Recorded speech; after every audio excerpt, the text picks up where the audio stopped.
Bismillahirrahmanirrahim. Today students we are going to discuss adjective. Adjective जब आपके सामने एक वर्ड आ जाए तो मैंने इसको जानबूझ के उर्दू में इसमें सिर्फ लिखा है कि जब हम यूसेज ऑफ नाउन, प्रोनाउन और एडजेक्टिव की बात करते हैं तो उनकी placement either as a subject और एज एन ऑब्जेक्ट जो है वो आप करते हैं। तो जब इसका मतलब ये कि जिस तरह आप नाउन को यूज करते हैं तो आपके पास एक ऑप्शन मौजूद होता है कि you can also use adjective in that very way, कि आप उस तरह जो है वो कर सकते हैं। मिसाल के तौर पे सबसे पहले तो आप इसकी डेफिनेशन जो है उसको अंडरस्टैंड कर लें कि gives more information about noun, कि नाउन के बारे में आपको ज्यादा इंफॉर्मेशन देता है। उसके बाद है डिस्क्राइब्स अ नाउन, बाज़ का नाउन को ये बयान भी करता है कि नाउन जो है वो किस तरह का है। समटाइम्स नाउन अगर वेग है तो एडजेक्टिव की प्लेसमेंट के जरिए जो मीनिंग है नाउन के वो ज्यादा क्लियर हो जाते हैं। उसके बाद है क्वालिफाइज अ नाउन, के बाज़ का नाउन को जो है वो और बेहतर अंदाज से जो है वो बयान कर देता है, यानी कि बाज़ का आपका जो इंटेंसिफायर वेरी है वो भी एडजेक्टिव के तौर पे फंक्शन करता है। दिस वेरी मैन, यही है वो आदमी, तो वो भी आपका है this is a good man, अच्छा आदमी है। He is an educated person, तो पढ़ा लिखा शख्स है। तो एडजेक्टिव को आप तीन तरीके से डिफाइन कर सकते हैं, कोई एक डेफिनेशन आपके ज़हन में होनी चाहिए।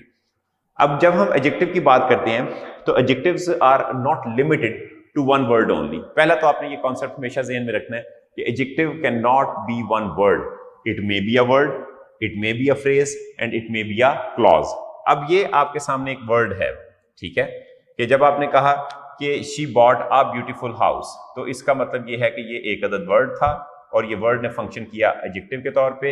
एडजेक्टिव हमेशा किसी ना किसी नाउन का होगा। और दूसरी बात आपने याद रखनी है कि एडजेक्टिव जो है वो कॉमनली कॉमन नाउन के होते हैं, ठीक है ना, कॉमन नाउन को क्वालिफाई करते हैं। प्रॉपर नाउन भी जो है वो क्वालिफाई हो सकते हैं, लेकिन फिर वो प्रेडिकेटिवली आपको जो है उन्हें क्वालिफाई करना पड़ता है और एट्रीब्यूटिवली नहीं करना पड़ता। तो एनी हाउ फिलहाल ज्यादा पेचीदा बहस में नहीं जाते कि आपका एक वर्ड जो है क्वालिफाई कर सकता है।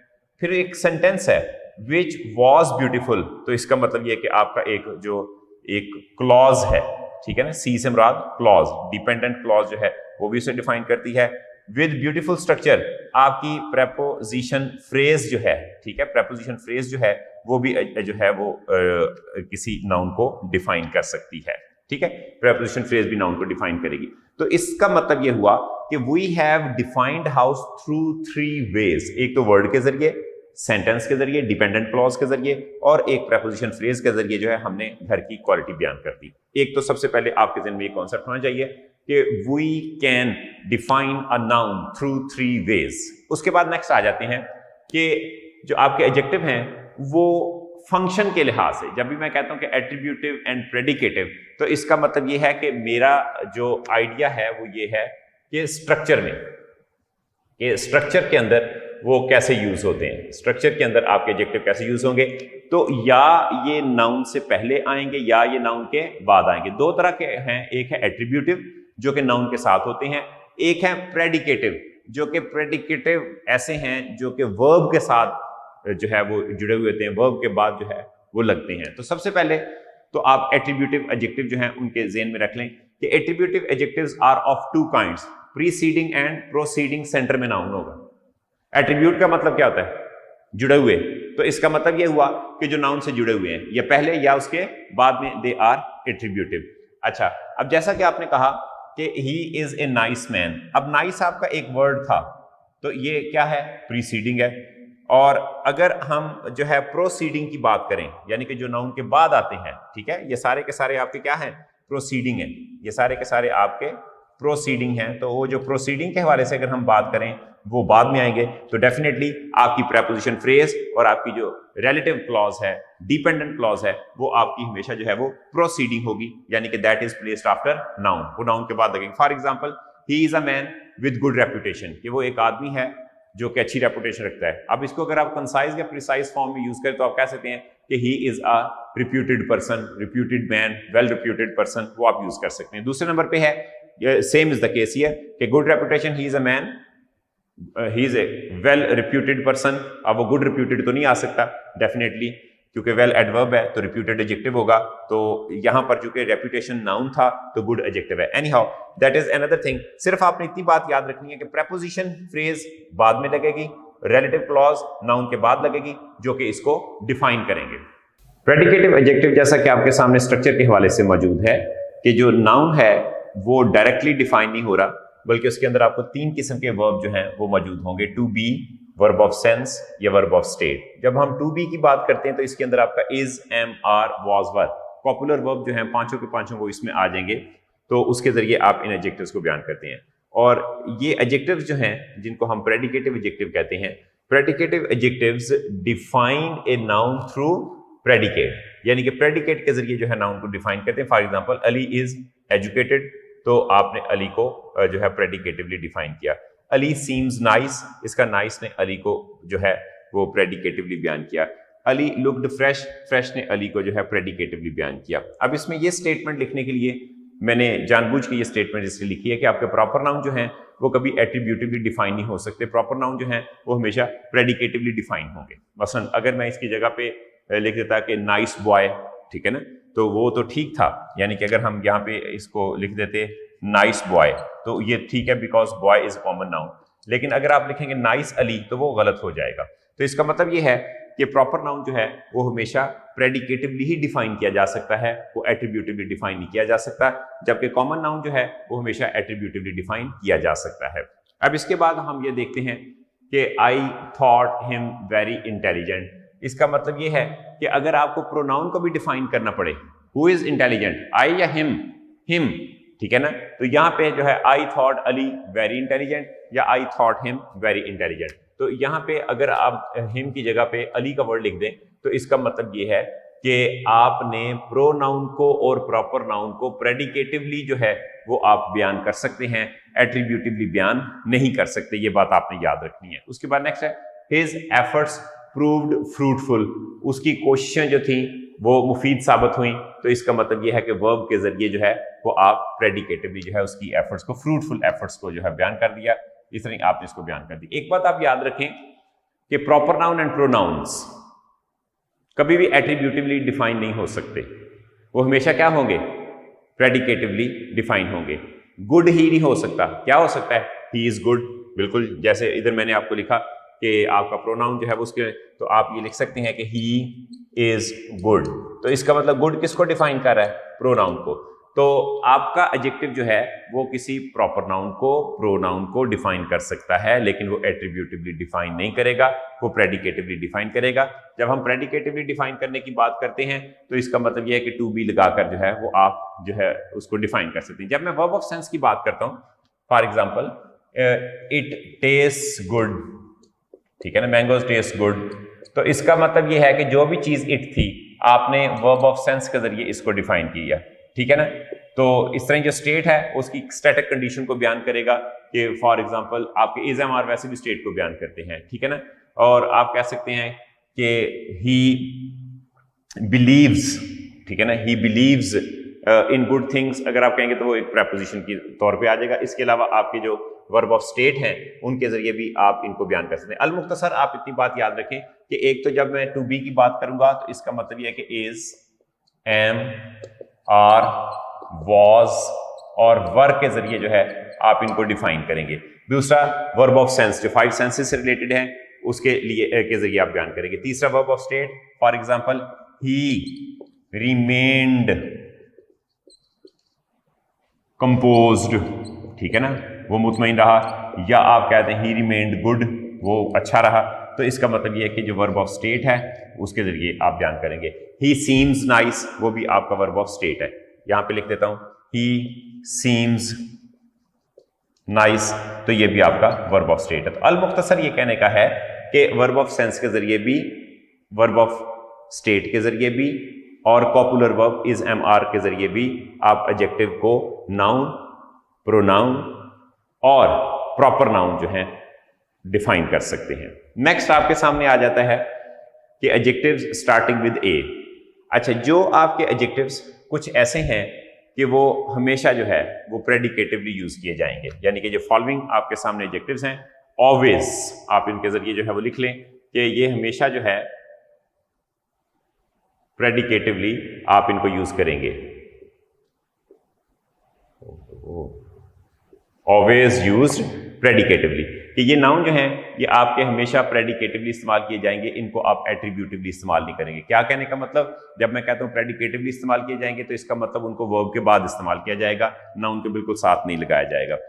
asleep, awake, aware, await, alive, afloat, ashamed, alone, alive, ये तो एक रट्टा लगाने के लिए है, लेकिन उसके अलावा भी है जैसा कंटेंट है, एग्जाम्प्ट है, अनएबल है, तो इस तरह के वर्ड जो है वो आप जो है उनको प्रेडिकेटिवली यूज करेंगे। प्रेडिकेटिवली यूज करने से मुराद ये है कि उनको वर्ब के बाद लगाएंगे किसी भी नाउन को, प्रोनाउन को या प्रॉपर नाउन को डिफाइन करने के लिए। Adjectives which are used only attributively, कि जिनको आप सिर्फ एट्रीब्यूटिवली यूज करेंगे, यानी कि इनको आप नाउन के साथ लगाए देंगे, और प्रीसीडिंग एट्रीब्यूशन है, यानी कि नाउन से पहले लगाएंगे। मिसाल के तौर पे कौन कौन से वर्ड हैं, a few, such as, former, later, inner, outer, little भी, a little जो है उसको भी जो है वो आप शुरू में लगाएंगे, जैसा कि आपके सामने अब एग्जांपल्स हैं। there are a few books in my bag, आप कभी नहीं कहेंगे कि आप ये कह दें कि there are books in my bag a few, ऐसा कभी भी नहीं हो सकता, स्ट्रक्चर ही गलत हो जाएगा। तो ये फ्यू जो है ये आपकी बुक के बिल्कुल साथ लगा, इसका मतलब आपने इसको शुरू में लगा दिया। उसके बाद है ही इज asleep, वो सोया हुआ है। एन asleep मैन कभी नहीं हो सकता, अ स्लीपिंग मैन हो सकता है लेकिन एन asleep मैन नहीं हो सकता। तो इसका मतलब ये है कि ही इज asleep, आपने asleep को यूज किया ही को डिफाइन करने के लिए। शी इज अवेयर, अवेयर को यूज किया शी को बयान करने के लिए। Ali and Ahmed are my friends, latter is my enemy. अब ये जो आपने लेटर की बात की, असल में इसको प्रोनाउंस आप करेंगे लेटर, LATTER, इसको क्या प्रोनाउंस करेंगे, लेटर। लेटर एक ही है, LATER, जो बाद में आने वाला है। तो जो लेटर है, the letter is my enemy, इस तरह जो लेटर है उसको भी कभी आप प्रेडिकेट में यूज नहीं करेंगे, आप उसको हमेशा वर्ब से पहले यूज करेंगे। The letter man, the letter person के तौर पे आप यूज करेंगे, तो लिहाजा ये कभी प्रेडिकेट में यूज नहीं होगा।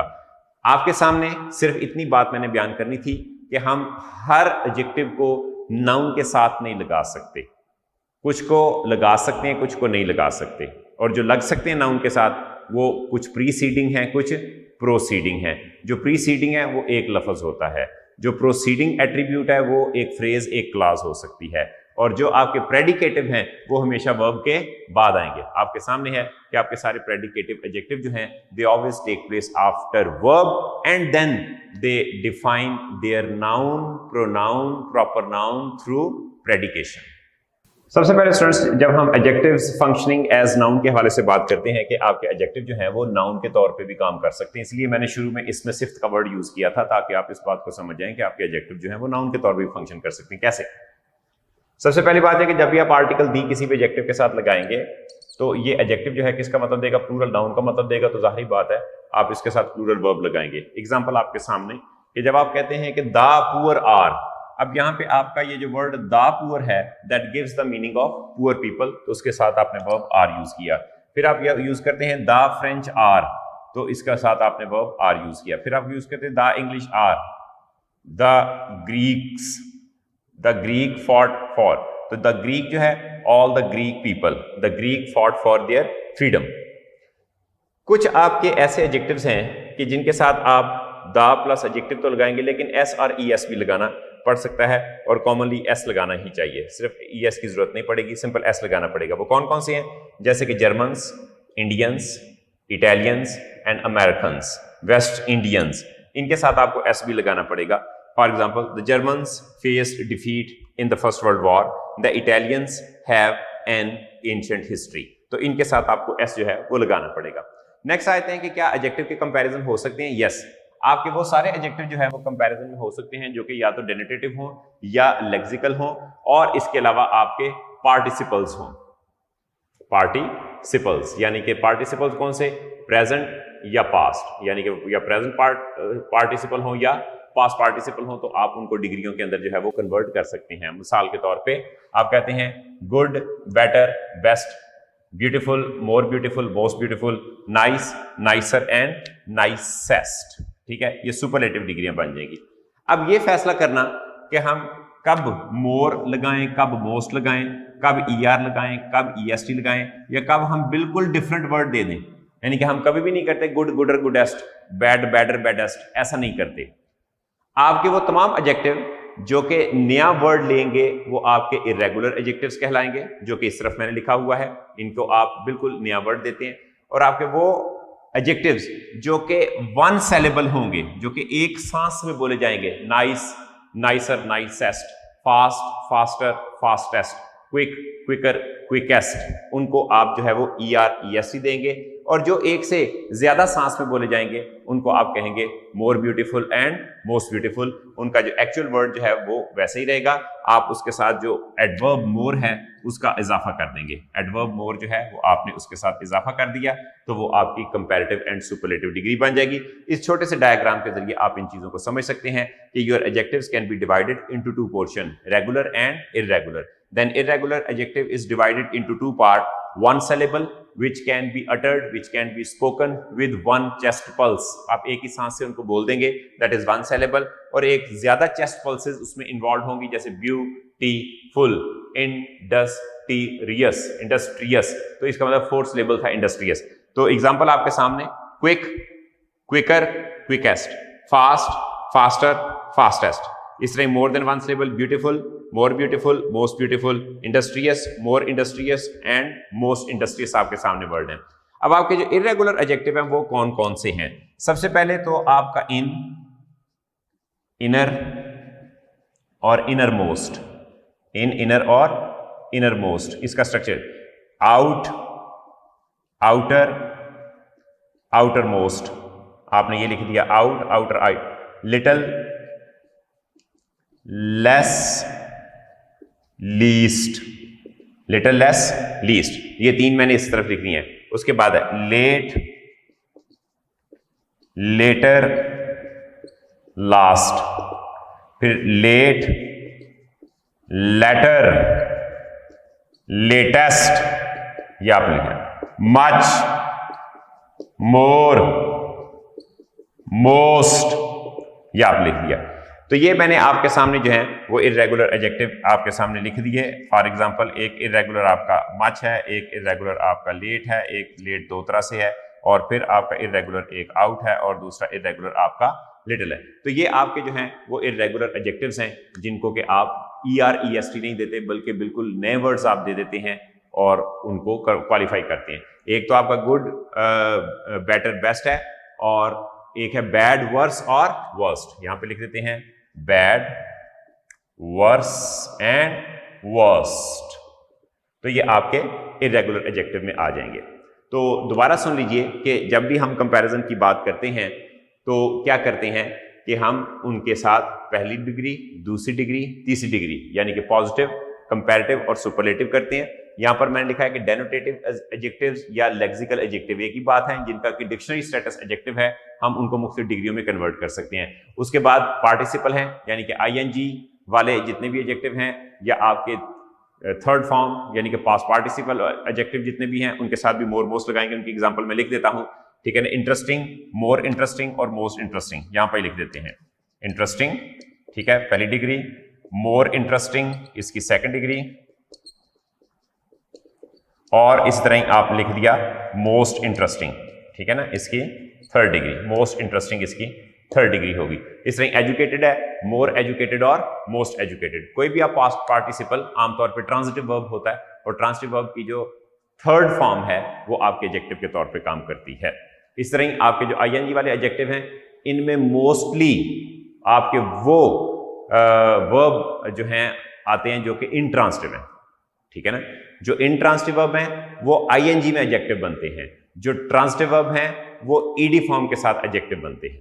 तो लिहाजा इसमें आपको कंफ्यूजन कोई नहीं हो जाइए, यानी कि transitive use of verb and intransitive use of verb. So intransitive use of verb में ING फॉर्म और ट्रांजिटिव यूज ऑफ वर्ब में थर्ड फॉर्म जो है वो आपके एडजेक्टिव के तौर पे काम करती है। नेक्स्ट पॉइंट, इक्वालिटी जो है is express through the positive degree. आप पॉजिटिव डिग्री के साथ इक्वालिटी बयान कर सकते हैं, लेकिन उस इक्वालिटी के अंदर आपको दो एडवर्ब्स जो हैं वो यूज करने पड़ेंगे।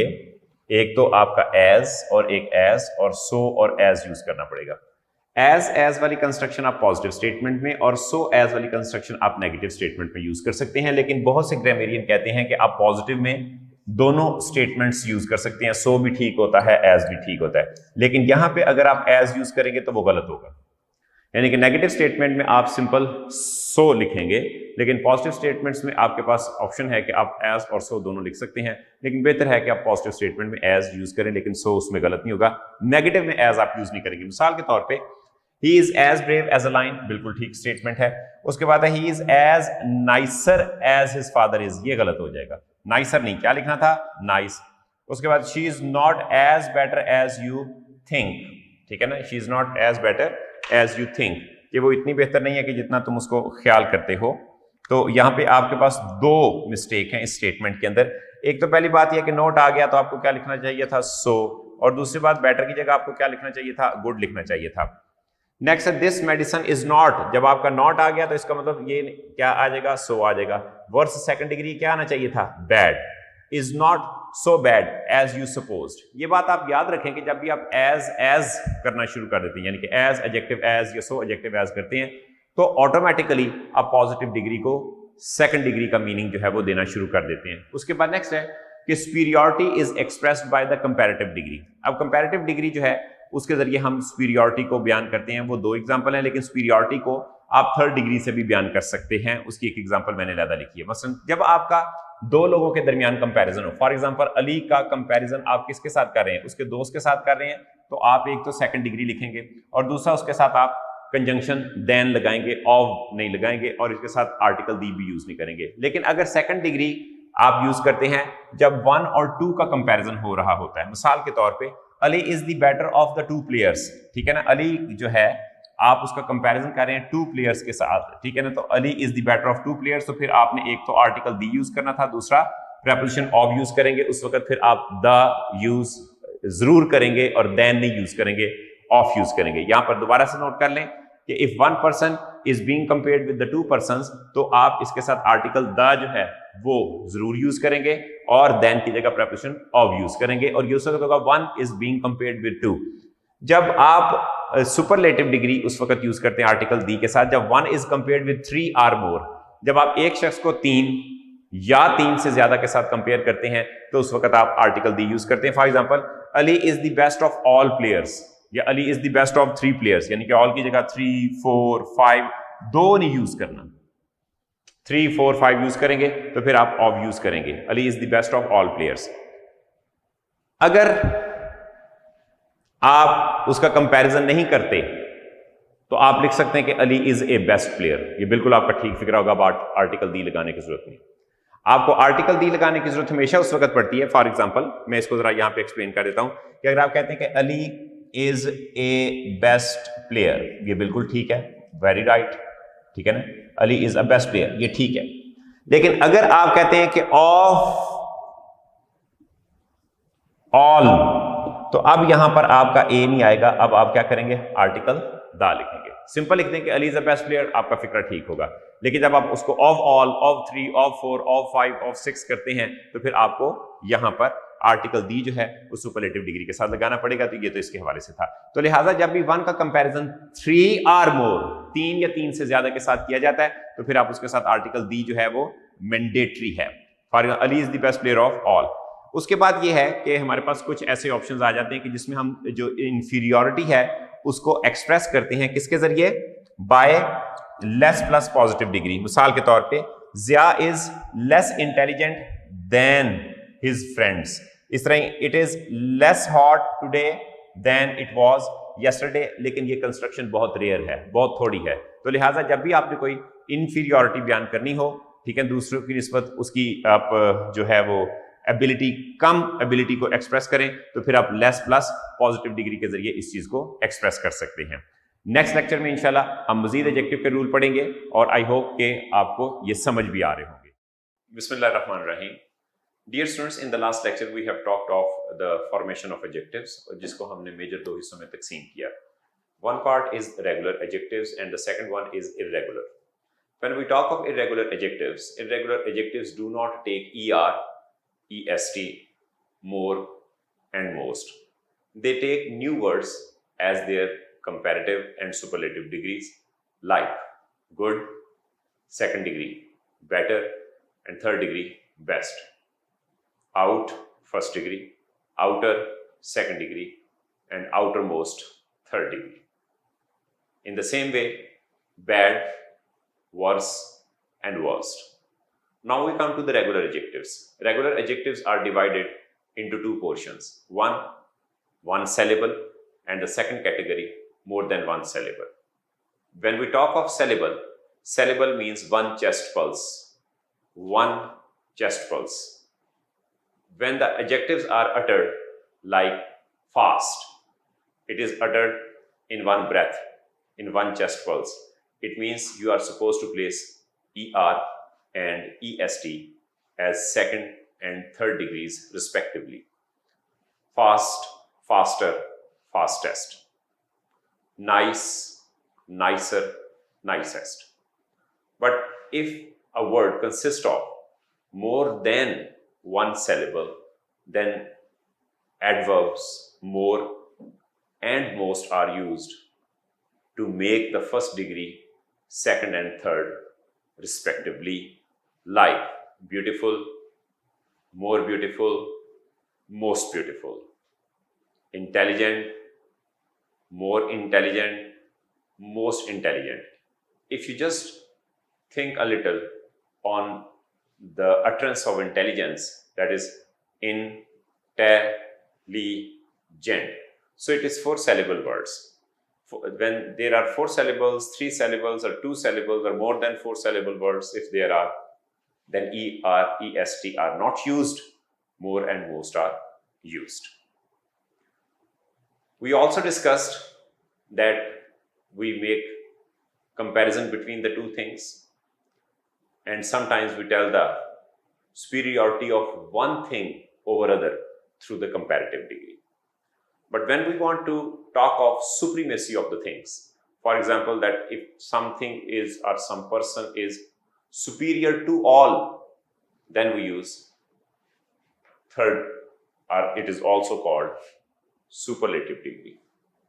The function of a superlative degree is to tell that one thing is the best of all, is superior to all. Example, that was the happiest day of my life. You can say that was the happiest days of all the days of my life. You can also say of all the days of my life. You can complete the statement. That was the happiest day of all the days of my life. It means that you have shown the supremacy of this day over all. Some examples are there. He is the oldest man in the village. When we talk in the village, in the class, then don't use preposition of. You are supposed to use preposition in, because it is adverb of place. It is adverb of place. So, the oldest man in the village. Hamlet is the most sublime play of Shakespeare. यानी कि हेमलेट जो है वो Shakespeare का सबसे ज्यादा बेहतरीन है प्ले. आपके जहन में ऑटोमेटिकली ये बात आ जाएगी कि ये प्ले जो है बाकी प्ले से बहुत ज्यादा बेहतर है, इस जैसा और कोई प्ले नहीं. Now we come to the regular degree once again, comparative degree. Rule number 1. Comparative degree is always used for two to make comparison. दो चीजों, हमेशा लफ्ज कंपैरिजन से मुराद ये होता है कि हमेशा वो दो चीजों में कंपेयर करता है. Example, Meera and Reema are two known actresses, but Meera is, अब आपके सामने गुड नहीं आ सकता, बेस्ट नहीं आ सकता, बेटर का वर्ड आएगा. But Meera is better because you are making a comparison between Meera and Reema. Then this is the best book of two, गलत हो जाएगा. क्या लिखेंगे? This is the better. एक तो पहली बात आर्टिकल दी लगेगा, of two. This is the better book of two. It is better book, the better book लिखेंगे, एक तो बेटर नहीं लिखेंगे, ऑफ टू, और फिर यहां पर देन की जगह पे आप ऑफ यूज करेंगे. उसके बाद आपका रूल नंबर 2 है, when we compare two qualities in the same person. दो क्वालिटीज हैं और वो एक ही शख्स में है, तो फिर हमने ER या EST नहीं यूज करना. फिर हम ये एडवर्ब मोर यूज करेंगे। एग्जाम्पल आपके सामने कि रिजवान की दो क्वालिटीज हैं, एक वाइज और एक उसका ओल्ड होना। अब इन दोनों में से एक क्वालिटी उसकी ज्यादा बेहतर है, तो हम इसको वाइजर नहीं लिख सकते।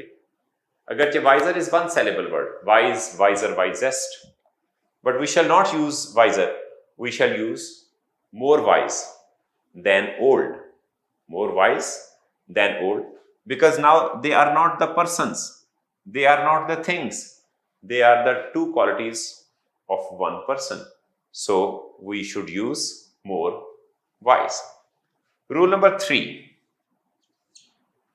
number 2, two or more comparative must be in the same degrees. For example, commonly आपके दो या दो से ज्यादा जितने भी कंपैरेटिव्स हैं उनको एक ही डिग्री में होना चाहिए।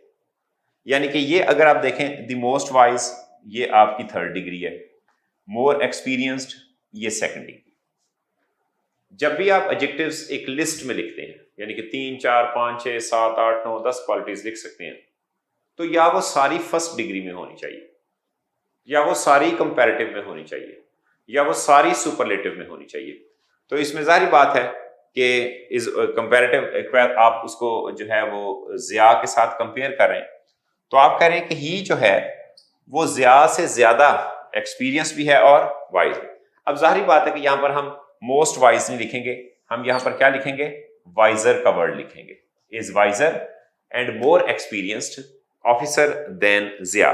ठीक है ना, is wiser and more experienced than Zia, क्योंकि अब ही का कंपैरिजन किसके साथ हो रहा है, जिया के साथ हो रहा है। अब यहां पर ही के वाइज और एक्सपीरियंस होने के दरमियान कंपैरिजन नहीं है, वो तो वाइजर भी है, एक्सपीरियंस भी है, इक्वली है, किससे, जिया से। ऊपर हमने दो एडजेक्टिव के दरमियान जब कंपैरिजन किया था तो ईआर नहीं यूज करना, लेकिन नीचे हम इन दो क्वालिटीज का आपस में कंपैरिजन नहीं कर रहे, यानी कि हम यहां पे उसका एक्सपीरियंस, यहां पे हम उसका जो है एक्सपीरियंस होने का नहीं कंपैरिजन कर रहे कि वो एक्सपीरियंस ज्यादा है और वाइजर कम है। यहां पे दर हकीकत हम ये कह रहे हैं कि वो ज्यादा एक्सपीरियंस्ड है, ज्यादा जो है वो अक्लमंद है। ठीक है जी, मोर एक्सपीरियंस्ड,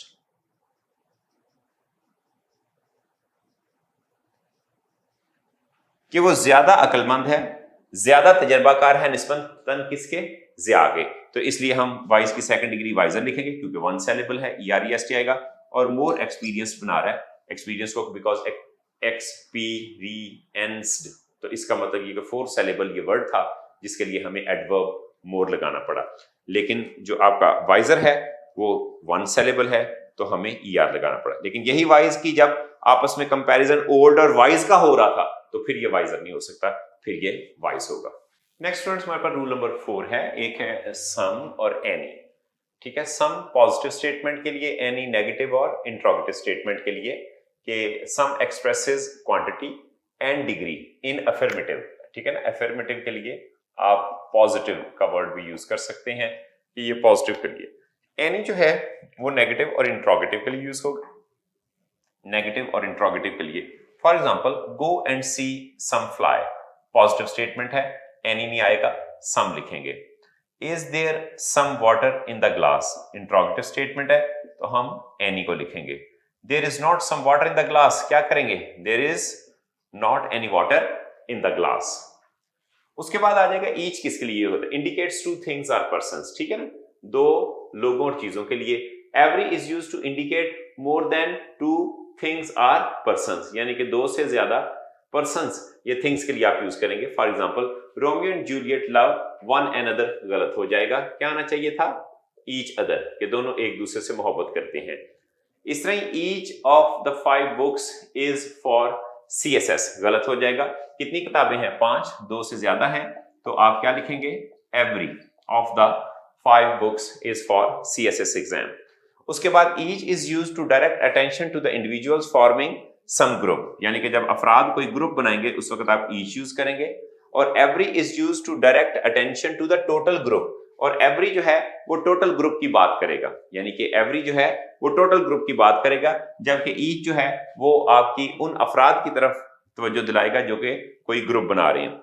इस तरह आपके सामने है it rained every day during my holidays, तो तर्जमा इसका ये बनेगा कि मेरी छुट्टियों में हर दूसरे दिन बारिश हो जाती थी। तो ईच का वर्ड जो है वो ज्यादा सूटेबल है, एवरी सही नहीं होगा, each day during my holidays.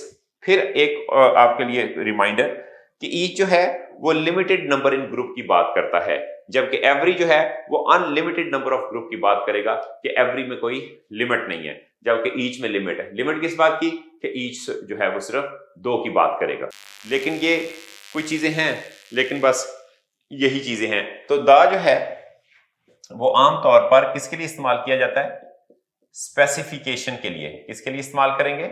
Specification के लिए। इसके बाद आमतौर पर कोई ना कोई डिपेंडेंट क्लॉज लगाई जाती है। क्या लगाई जाती है? डिपेंडेंट क्लॉज लगाई जाती है। ठीक है, जैसे मैंने पहले कहा कि द लिटिल उस वक्त आप यूज करेंगे जब आपने कोई डिपेंडेंट क्लॉज साथ लगानी है। मिसाल के तौर पे the patient is not responding, there is a little chance of his recovery. जब आपने कहा कि नॉट रिस्पॉन्डिंग, तो इसका मतलब उसकी रिकवरी का तो चांस ना होने के बराबर है, बल्कि है ही नहीं। अब आप यहां पर आर्टिकल ए का इस्तेमाल नहीं करेंगे। ठीक है ना। इसके अलावा अ लिटिल जो है वो किसी नेगेटिव आइडिया के लिए भी जो है वो आप यूज करते हैं। लेकिन अ लिटिल लर्निंग, जब हम लर्निंग की बात करते हैं तो learning is a positive idea, तो यहां पर हम लिटिल इस्तेमाल नहीं करेंगे। क्या इस्तेमाल करेंगे? अ लिटिल इस्तेमाल करेंगे। यानी कि लिटिल जो है वो एक नेगेटिव कॉनोटेशन है, और जब आप लिटिल लिखते हैं तो इसका मतलब कोई चीज एग्जिस्ट नहीं करती, या इतनी थोड़ी सी है कि आपको सिर्फ उसकी ट्रेस मिल सकती है, लेकिन वो चीज इटसेल्फ एग्जिस्ट नहीं करती। तो आप जब लिटिल लर्निंग, आगे वो डेंजरस थिंग है या नहीं है वो तो बाद की बात है, लेकिन बात इस वक्त लर्निंग की है, तो इसका मतलब कि अ लिटिल लर्निंग, कि थोड़ा सा इल्म, यानी कि कुछ ना कुछ इल्म होना चाहिए। अगर वो लिटिल लर्निंग होगा यानी कि इल्म ही नहीं, तो फिर वो डेंजरस भी नहीं होगा। तो कहने का मतलब यह कि थोड़ा सा इल्म यानी कि कुछ ना कुछ होना जरूरी है, उसके लिए अ लिटिल लर्निंग या little knowledge is a dangerous thing. उसके बाद हम आगे देखते हैं कि अ लिटिल ही हैड, ये बेटे आपकी क्या है? डिपेंडेंट क्लॉज है। कौन सी क्लॉज है? डिपेंडेंट क्लॉज है।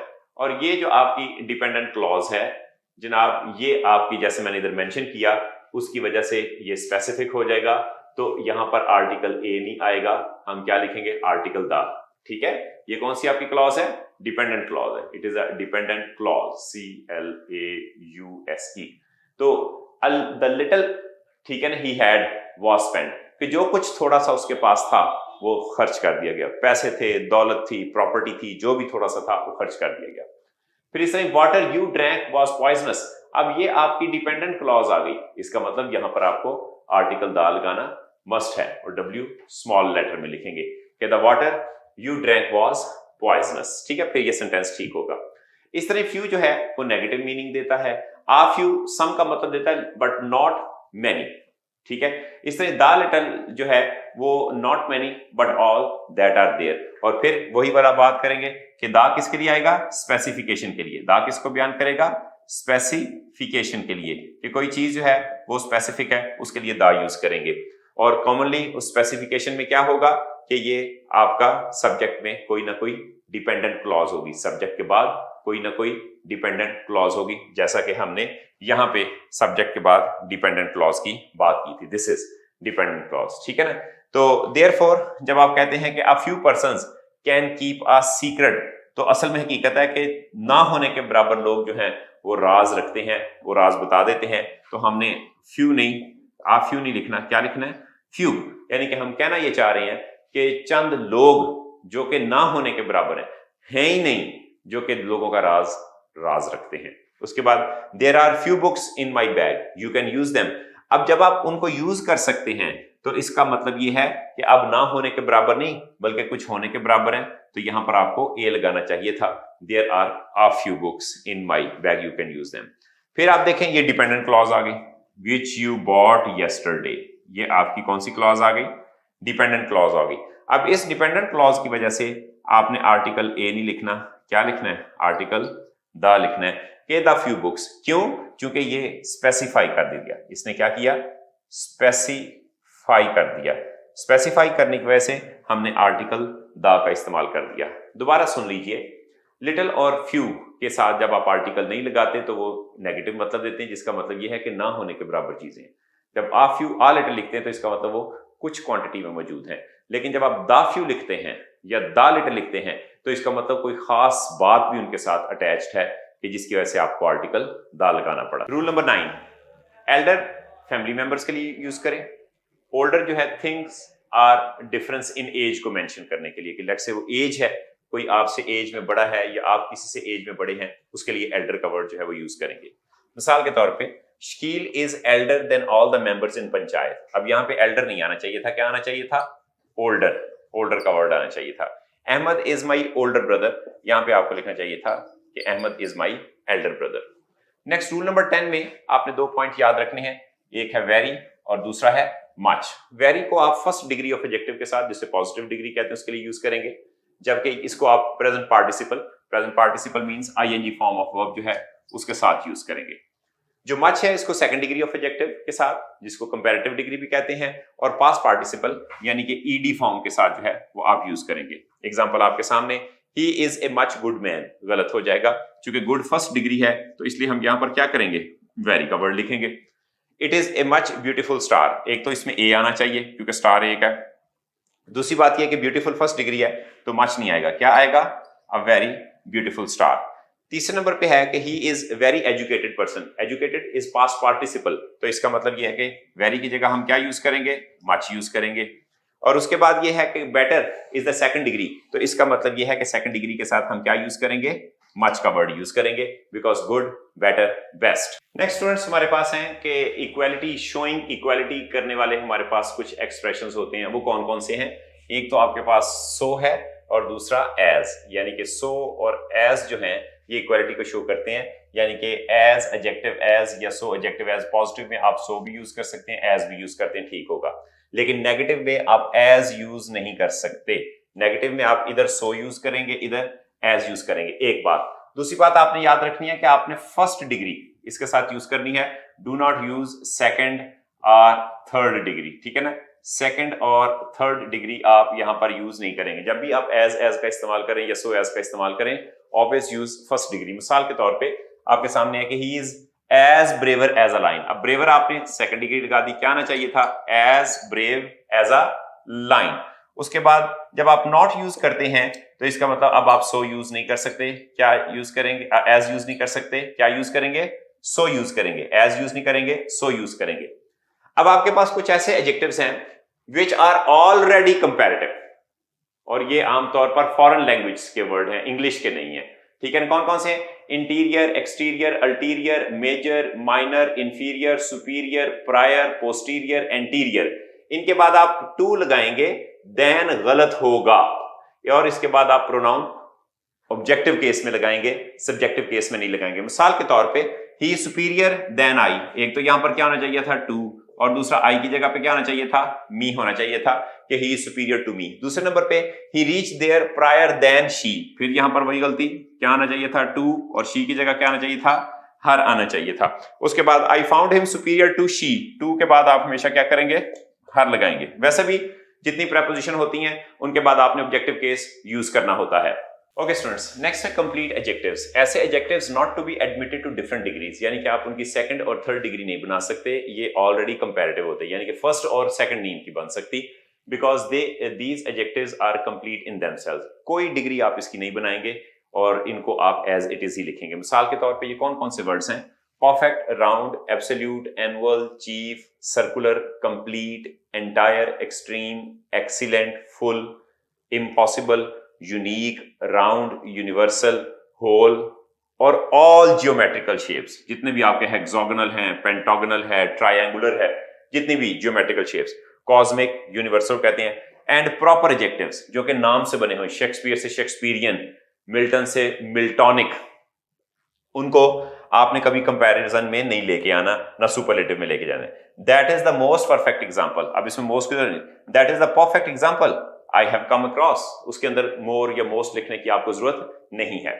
उसके बाद ये कि sometimes comparison is made with whole of the referred a lot. In such cases you have to be careful, you should use the word other, यानी कि बात आप ये करते हैं कि एक ग्रुप है उस ग्रुप में से आपने एक पर्सन को निकाल के एक कंपैरिजन आपने करना है, तो उसके लिए फिर आप अदर का यूज करेंगे, ठीक है ना, to exclude the subject compared, ताकि आप उस पर्सन को, उस चीज को बाकी ग्रुप से जुदा कर दें जिसका आप कंपैरिजन कर रहे हैं, from the rest of the lot, बाकी ग्रुप से। यानी कि आपने बाकी ग्रुप में से एक पर्सन को निकाला और उस पर्सन के जरिए जो था वो आपने जो है वो उसका कंपैरिजन कर दिया, और इस मकसद के लिए आपको अदर का वर्ड जो है वो जरूर यूज करना चाहिए। आपकी बुक में भी लिखा हुआ है कि Fatima is more intelligent then all other, ठीक है ना, देन ऑल स्टूडेंट्स आप नहीं लिखेंगे, देन ऑल नहीं लिखेंगे, फिर आप क्या करेंगे, than all other students. Other लिखने का मकसद क्या है कि other excludes Fatima from the rest of the people, तो लिहाजा बाकी लोगों में से जो है वो आपने फातिमा को, तो Fatima is more intelligent then all other students, तो आपने अदर लगा के फातिमा को बाकी ग्रुप में से एक्सक्लूड कर दिया। तो इस तरह का जो भी एक्सप्रेशन होगा उसके साथ आपने देन ऑल जब भी आप यूज करें तो अदर फिर आप जरूर यूज करें। इस तरह आप याद रख लें कि जब भी आप देन ऑल यूज करें तो अदर जो है वो जरूर यूज करें।